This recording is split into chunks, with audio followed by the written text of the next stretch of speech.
Shalom saudara sekalian, bersyukur untuk hari ini kita kembali bertemu.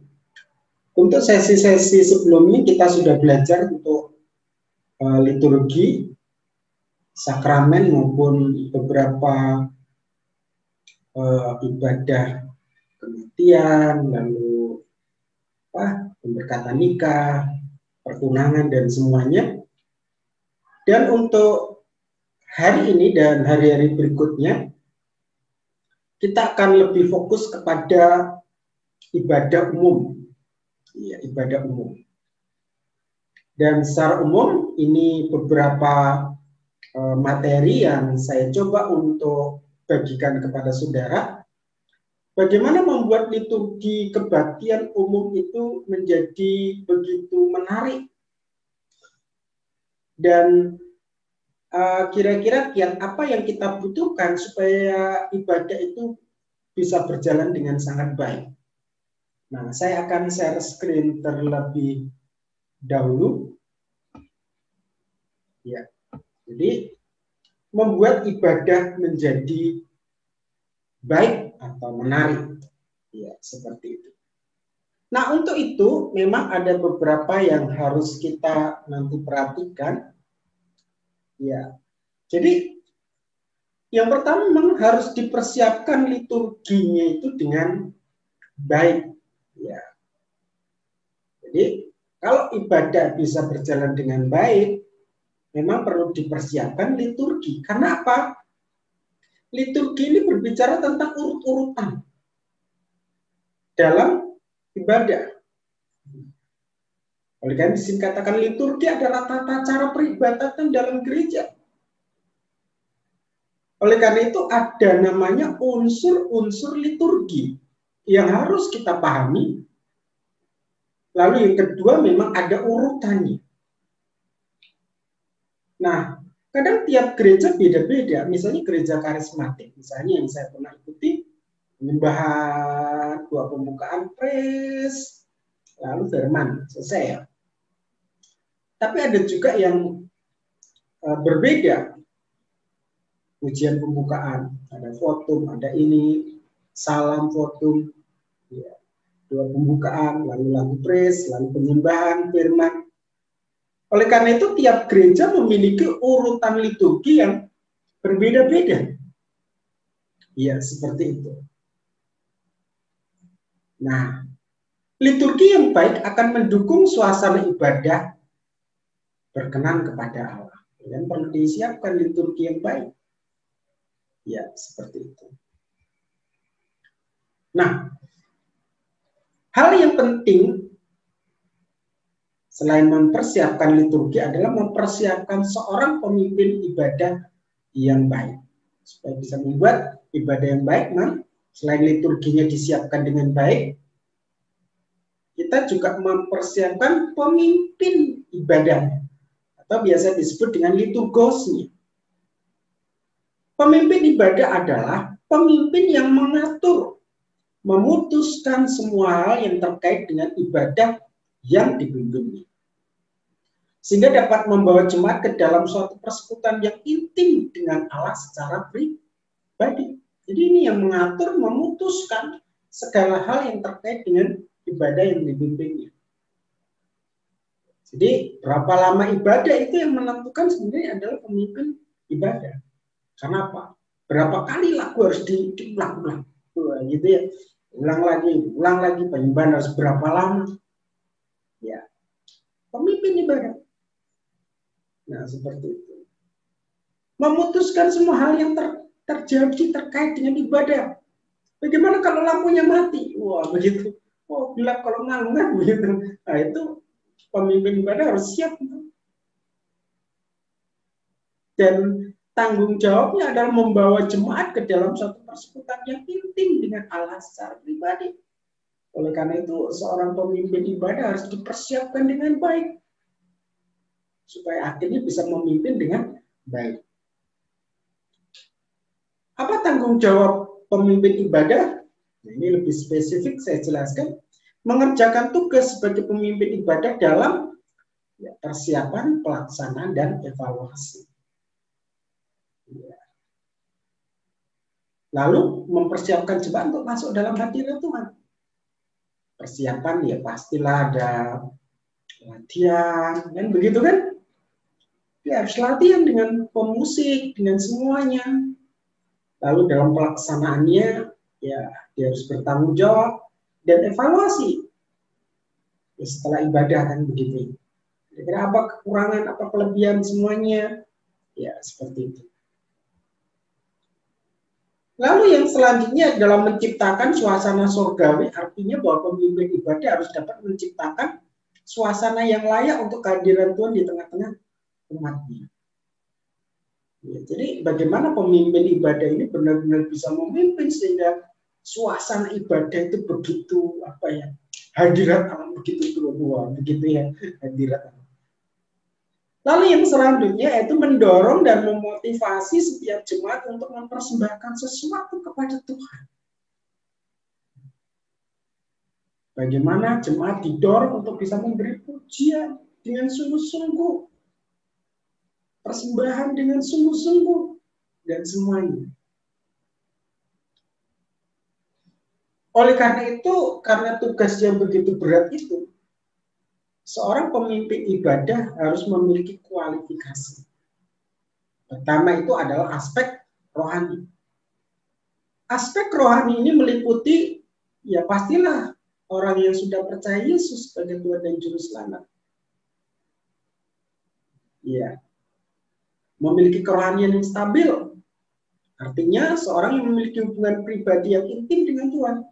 Sehingga seluruh hidup dan pelayanannya diatur dan dipimpin oleh Tuhan. Ya.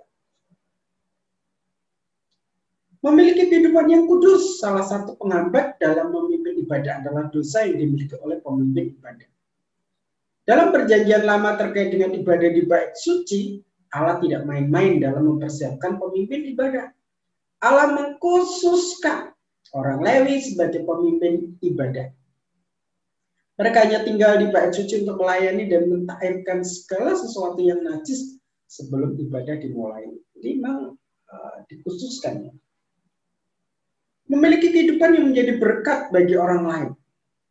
Dalam memimpin ibadah, seorang pemimpin tidak hanya dituntut memiliki hubungan yang baik dengan Allah saja, tetapi dia juga harus memiliki hubungan yang baik dengan jemaat yang dipimpinnya. Oleh karena itu, bila pemimpin ibadah punya masalah dengan jemaat, maka ia harus menyelesaikan dahulu, baru menjadi pemimpin ibadah. Ini istilahnya etikanya kan begitu. Coba bayangkan kalau saya berantem dengan seseorang, kalau seseorang duduk di sebelah sana, saya memimpinnya nggak enak. Masa saya memimpin lihat sana terus kan ya. Lalu yang keempat, memiliki beban pelayanan.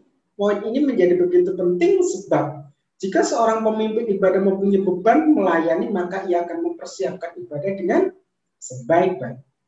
Baik persiapan rohani secara pribadi maupun dalam persiapan teknisnya. Menyediakan waktu untuk latihan dengan tim musik, mempersiapkan lagu dengan sangat baik, dan lain-lain sebagainya. Dia harus memiliki beban dalam pelayanan. Ini menjadi kunci penting untuk kualifikasi seorang pemimpin ibadah. Selain aspek rohani, ini aspek kemampuan juga perlu. Karena apa? Song leader, song itu pemimpin. Kan lucu kalau pemimpin pujian tidak bisa nyanyi yang begitu. Suaranya fals. Oh, gimana mau memimpin kalau suaranya fals, itu kan lucu. Sehingga memang dari satu sisi saya berharap bahwa pemimpin pujian itu punya aspek kemampuan. Memiliki penampilan yang baik, otomatis ya. Seorang pemimpin ibadah akan menjadi pusat perhatian. Oleh karena itu kerapian, keserasian pakaian, kami ini harus diperhatikan, sikap harus penuh sukacita wibawa, bukan sombong kan begitu. Faktor dari dalam seorang pemimpin harus tampil dengan penuh kepercayaan diri akan pimpinan Tuhan, akan kemampuan yang Tuhan berikan. Dengan demikian bisa tampil wajar, tidak sombong, tidak takut, sadar bahwa kita hanyalah hamba. Apa yang ada dalam hati akan mempengaruhi yang di luar atau penampilan. Sisi keterampilan, ya, ini dari sisi kemampuan, keterampilan, memiliki Ya, keterampilan bukanlah sebuah talenta, keterampilan dapat dipelajari, dapat dilatih. Jika seseorang sulit berbicara di depan umum, apabila dilatih dan diberi dasar-dasar teori, setelah melewati masa training, orang tersebut akan tampil lebih baik. Beberapa keterampilan yang dibutuhkan seorang pemimpin ibadah yaitu ya keterampilan menyanyi lah, karena dia song leader kan begitu. Lalu yang kedua itu kreativitas yang baik dalam menyusun liturgi. Bagaimana dia bisa memilih lagu, lalu mengenali jenis musik untuk tiap lagu, lalu bisa mengaplikasikannya. Ini lagunya begini, musiknya begini, dan dia bisa menyanyikannya dengan pas. Ya, memiliki kemampuan memimpin ibadah yang baik, menguasai keadaan ibadah. Mampu memberikan komentar-komentar yang tepat. Dan juga menguasai kode-kode lagu. Sehingga semuanya bisa berjalan dengan lancar. Selanjutnya yaitu pemimpin ibadah mampu bekerja sama dengan tim. Karena memang tim ya. Karena kan pemimpin ibadah kan ada singer, ada musik, semua tim, satu kesatuan. Nah, yang selanjutnya yaitu mampu membuat liturgi yang menyatu dan mengalir. Ya. Artinya semua bisa berjalan dengan baik. Sebagai manusia, orang percaya biasa menikmati sesuatu yang mengalir dengan teratur. Sedangkan sesuatu yang datang secara tiba-tiba umumnya membuat orang percaya tidak nyaman. Itu sebabnya agar suatu liturgi dapat dinikmati, liturgi harus liturgi yang mengalir dan menyatu. Liturgi yang seperti ini akan menolong umat untuk tetap fokus pada Tuhan. Ya. Selain liturgi yang mengalir, liturgi harus mempunyai unsur kesegaran atau sesuatu yang baru. Ini tidak berarti liturgi harus merombak total liturgi yang sudah menjadi ketetapan gereja. Untuk menolong jalannya liturgis, cara mengalir, cermati beberapa tips di bawah ini. Pertama, pemimpin ibadah harus memiliki hubungan yang baik dengan tim musik dan singer. Kerjasama. Ya kan? Jangan sampai liturginya gini, ayo kita kembali ke ref, soalnya enggak. Musiknya enggak pas. Misalnya begitu. Atau singernya jalan sendiri. Lalu yang selanjutnya, hati-hati di sini jangan menegur yang salah pada saat kebaktian sedang berlangsung atau di depan jemaat. Oh, musiknya salah, kita marah. Kamu itu salah. Gitu ya. Selanjutnya, lagu yang akan dinyanyikan harus betul-betul dihafal. Biasanya kan ada slide ya, nggak boleh kita tunggu. Kita harus siap dan hafal. Perhatikan penampilan harus baik. Jangan menyuruh jemaat untuk selalu berdiri terlalu lama. Atau duduk, tidak pernah berdiri. Sekali-kali berdiri, sekali-kali duduk sesuai dengan lagunya. Harus tahu nada-nada lagu yang dinyanyikan. Perlu latihan kan? Adakan waktu latihan yang khusus. Perhatikan sound system sebelum kebaktian dimulai. Ini menjadi bagian penting. Jangan terlalu banyak berbicara di dalam ibadah. Tetapi jangan menyanyi terus. Sama sekali tidak ada berbicara.